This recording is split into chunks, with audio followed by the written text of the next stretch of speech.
जबरन धर्म परिवर्तन की कहानी को केरल का नाम देकर बेचा जा रहा है। क्यों आज रंग दे बसंती जैसी फिल्में नहीं बन सकती और क्यों केरला स्टोरी जैसे फिल्मों की भरमार है। आज का सिनेमा या तो पूरी तरह सिस्टम की जय जयकार कर रहा है या फिर उसे पूरी तरह करप्ट दिखा रहा है।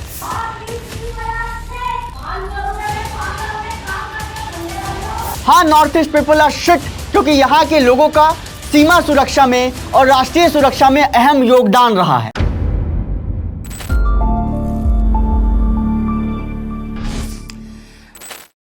नमस्कार, मैं रोहित झा। मैं फिल्म समीक्षक तो नहीं हूं और ना बनने की कोशिश है। ये काम हमारी एंटरटेनमेंट टीम शानदार कर रही है, मगर जिन फिल्मों का घोर राजनीतिकरण हो चुका है उन पर कायदे से आज बात होनी चाहिए। द केरल स्टोरी की सफलता के बाद फिल्म मेकर्स ने इसका पार्ट 2 भी बनाया है, जिसका ट्रेलर आते ही चौतरफा हंगामा हो गया है। डायरेक्टर अनुराग कश्यप ने तो इसे शुद्ध रूप से प्रोपेगेंडा फिल्म बता दिया है। फिल्म निर्माता विपुल अमृतलाल शाह और निर्देशक कामाख्या नारायण सिंह ने मीडिया से मुखातिब होते हुए ऐसे 30 लोगों को पेश किया जिन्हें जबरन धर्म परिवर्तन का शिकार बनाया गया था। ये पीड़ित देश के विभिन्न भागों जैसे बंगाल, बिहार, राजस्थान, महाराष्ट्र, झारखंड, दिल्ली से थे। प्रेस कॉन्फ्रेंस में ये सवाल पूछे जाने पर कि फिल्म का नाम केरल स्टोरी रखा गया है, लेकिन एक भी पीड़िता केरल से नहीं है, जिस पर मेकर्स का जवाब था पीड़िताएं पूरे भारत से हैं, जिनमें केरल भी शामिल है। This is a pan-India story, no? It's a pan-India story. This is a pan-India story. Not related to Kerala, right? No, it's related to Kerala also, and from Kerala how it's all over India. पहली बार जब हमने कहानी बनाई तो लोगों ने कहा ये सिर्फ केरल की कहानी है। हमको ये बताना था कि ये सिर्फ केरल में नहीं हो रहा है, ये पूरे देश में हो रहा है। सर, इसमें कोई विक्टिम केरला की तो नहीं? यहाँ हम लेके नहीं आए क्योंकि पिछली बार विपुल जी ने बताया कि पिछली बार हमने 25 विक्टिम्स को केरला से लेके आया, इसके वजह से इस बार नहीं लेके आए। Sir, Kerala is number one in education and health. Yes. Why you are insulting Kerala? Incorrect. आंकड़े बताते हैं कि जबरन धर्म परिवर्तन के पूरे देश भर में सबसे ज्यादा मामले यूपी से आते हैं, उसके बाद मध्य प्रदेश का नंबर आता है। मगर जबरन धर्म परिवर्तन की कहानी को केरल का नाम देकर बेचा जा रहा है। सारी कवायद है बस उस नैरेटिव बिल्डिंग की जिस राज्य में बीजेपी की सरकार नहीं है वहां हिंदू खतरे में है और जबरन धर्म परिवर्तन किया जा रहा है। अगर मेकर्स को अपनी कहानी बेचनी ही है तो कायदे से उन्हें द यूपी स्टोरी बनानी चाहिए, मगर तभी सारा खेल पलट जाता। करोड़ों रुपए खर्च करके फिल्म बनाने से पहले केरला स्टोरी के मेकर्स को चाहिए कि कुछ हजार अपनी रिसर्च टीम पर भी खर्च कर ले, ताकि वो सही आंकड़े दर्शकों को परोस सके। केरला स्टोरी फिल्म की पहली किश्त जब आई थी तब ऐसे 32,000 मामलों का जिक्र किया गया था, मगर जैसे ही मामला हाईकोर्ट पहुंचा, मेकर्स ने चुपके से 32,000 के आंकड़े को 3 मामले में तब्दील कर दिया। यही सारा खेल समझने की ज़रूरत है। मैं निश्चित तौर पर इस फिल्म की राजनीति से इत्तेफाक नहीं रखता और इससे असहमत हो सकता हूं, मगर इसके मेकर्स के इस फिल्म के बनाने और दिखाने के अधिकार के लिए अंतिम सांस तक बोलता रहूंगा। हम इस बात पर बहस कर सकते हैं कि किसी भी समाज में फिल्म मेकर्स की क्या जिम्मेदारियां होनी चाहिए, मगर किसी भी सूरत में इस फिल्म पर प्रतिबंध नहीं लगना चाहिए और ना ही इसका बहिष्कार किया जाना चाहिए, बल्कि यह इस देश की जनता को तय करना है कि उसे समाज का बंटाधार करने वाली फिल्म सिनेमाघरों में देखनी है या इस समाज को खटिया से उठाकर जगाकर झकझोर देने वाली फिल्म देखनी है।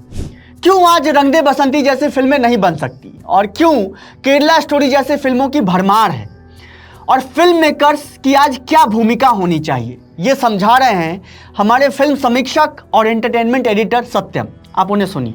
देखिए, जहाँ तक मेरा मानना है, आज हम एक ऐसे दौर में हैं जहाँ शॉक वैल्यू ज़्यादा बिकती है।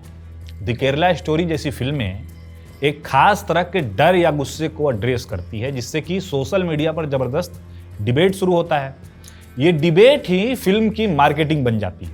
वहीं मुल्क या आर्टिकल 15 या हालिया रिलीज 80 जैसी फिल्में सवाल पूछती है और आत्मचिंतन पर जोर देती है, जो अक्सर कड़वा होता है। इसके उलट हालिया फाइल्स वाली फिल्में एक स्पष्ट विलेन और विक्टिम थ्योरी पेश करती है, जिसे मास ऑडियंस जल्दी कंज्यूम करती है। अब रही बात की रंग दे बसंती या स्वदेश जैसी फिल्में क्यों नहीं बन रही है, तो इसके पीछे दो कारण हो सकते हैं। इसको आप फिल्म के थीम से समझिए। रंग दे बसंती में सिस्टम के खिलाफ विद्रोह था, लेकिन जब आप स्वदेश देखते हैं तो वहां कहीं ना कहीं एक्टर इंडिविजुअल रिस्पॉन्सिबिलिटी में विश्वास रखता है, सरकार से सवाल पूछने में नहीं। आज का सिनेमा या तो पूरी तरह सिस्टम की जय जयकार कर रहा है या फिर उसे पूरी तरह करप्ट दिखा रहा है। वो बीच का सॉफ्ट और कंस्ट्रक्टिव रास्ता शायद भूल गया है, क्योंकि वो चीजें अब शायद मेकर्स को रिस्की या बोरिंग लगती है। अब देखिए, पहले का दर्शक स्क्रीन पर अपनी समस्याओं का समाधान चाहता था। आज की ऑडियंस स्क्रीन पर अपनी विचारधाराओं की जीत देखना चाहती है। इसलिए आप कोई भी सोशल कमेंट्री वाली या पॉलिटिकल थीम पर बेस्ड फिल्म उठाकर देख लीजिए, या तो उस फिल्म को या उसके डायरेक्टर को लोगों ने ही अलग अलग खेमों में बांट दिया है। और आप देखिए, जब कोई भी से मेरा मतलब है कि कोई भी so called propaganda film flop होती है, इससे यह साबित होता है कि भारतीय दर्शक भले ही विचारधारा से प्रभावित हों, लेकिन वो बेवकूफ नहीं है। उन्हें सिनेमा में क्राफ्ट चाहिए। केवल झंडा फहराने से या नफरत दिखाने से फिल्म नहीं चलती है, उसमें आत्मा होनी चाहिए। सीधी सी बात है, सिनेमा अब डायलॉग नहीं बल्कि वर्डिक्ट सुनाने का जरिया बन गया है। सीधी सी बात है, पहले फिल्में सवाल छोड़ती थी, अब फिल्में जजमेंट सुना। बात सिनेमा की हो ही रही है तो यह भी देखा जाना चाहिए कि बॉलीवुड की ज्यादातर फिल्मों में किसी भी नॉर्थ ईस्ट किरदार को कैसे दिखाया जाता है और उसका समाज पर आखिर क्या असर पड़ता है। इसको समझना है तो ये आकाशवाणी सुनिए।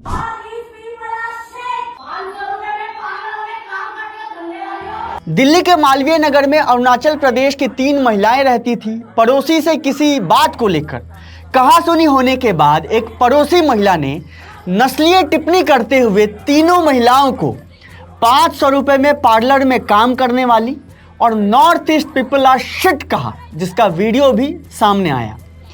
शिट और फूहड़ अगर कुछ है तो ऐसे लोगों की मानसिकता है जो अपने से अलग दिखने वाले, अलग भाषा बोलने वाले या अलग कपड़े पहनने वाले लोगों को इस देश का नागरिक ही नहीं समझते। ऐसी विषाक्त मानसिकता के लोग आपके आसपास ही हैं जो बांग्ला बोलने पर किसी शख्स को बांग्लादेशी घोषित कर देंगे या चेहरे की बनावट अलग होने पर उसे चाइनीज मान लेंगे। हाँ, north east people are shit क्योंकि यहाँ की साक्षरता दर पूरे देश में सबसे ज्यादा है। हाँ, north east people are shit क्योंकि यहाँ की हवा में जहर नहीं घुला है। हाँ, north east people are shit क्योंकि यहाँ दहेज प्रथा और जाति के नाम पर हत्याएं आम बात नहीं है। हाँ, north east people are shit क्योंकि यहाँ के लोग अंतर्राष्ट्रीय खेलों में सबसे अव्वल हैं।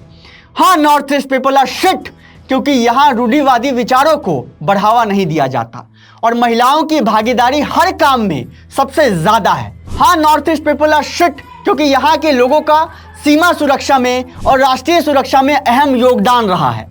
शिट शिट शिट, इतना रियलिटी चेक मुझे नहीं देना था। देखते रहिए नॉट सो शिटी विट्टी चोखा। शुक्रिया।